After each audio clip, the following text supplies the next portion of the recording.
Shalom papa, j'aimerais rendre un témoignage concernant ma mère. En fait, moi si j'ai connu l'église, c'est grâce à ma mère parce que moi je suis arrivée en France, ma mère vit au Congo Brazzaville et une fois dans la soirée, elle m'a envoyé un lien où c'était le prophète qui prophétisait sur les nations. Elle m'a envoyé le lien sur TikTok et moi je suis rentrée dans le lien. Ça tombé le jour où le prophète avait la veillée du Saint-Esprit à Bordeaux. Vu que je vis à Bordeaux, donc j'ai profité, je suis allée à la veillée. Donc en gros, j'ai connu le prophète et l'église par ma mère, vu le lien qu'elle m'avait envoyé. Et puisque normalement ma mère fallait qu'elle vienne en juillet pour les vacances et tout. Donc ma soeur et moi, on se demandait comment faire pour qu'elle vienne. On était dans les démarches, on a regardé les billets pour le mois de juillet, Brazza, Bordeaux.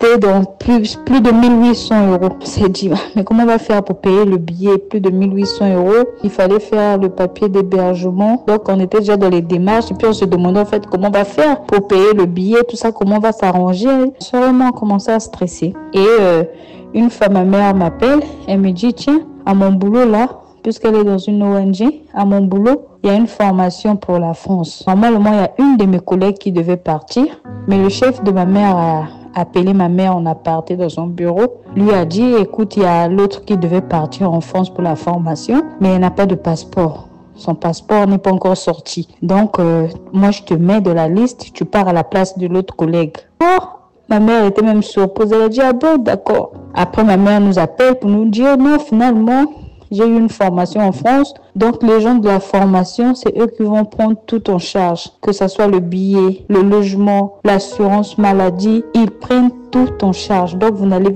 plus rien payer. Et ma mère, elle est partie, elle a fait rentrer le dossier à l'ambassade. 3 jours après, on lui fait un message, on lui dit non, vous pouvez repasser, récupérer votre passeport. Elle m'appelle. Elle dit non, mais c'est trop rapide. Comment 3 jours on m'appelle, on me dit d'aller prendre le passeport? Ah, ça c'est sûr que c'est une mauvaise nouvelle. Comment je laisse le passeport 3 jours après on me rappelle? Ah, ça c'est sûr que vraiment, ça c'est seulement un refus. Je lui ai dit non, va prendre seulement. Pourquoi tu as peur? Va prendre, tu vas venir. Et puis j'avais prié avec le prophète par rapport à ça. J'ai dit va prendre. Moi, mon prophète m'avait dit que tu vas venir. Va prendre et puis je sais que Dieu va faire, tu vas venir. En tout cas, elle n'était pas rassurée. Elle avait dit même cette nuit, elle n'a pas dormi. Et le mardi, elle est partie, elle a récupéré son passeport.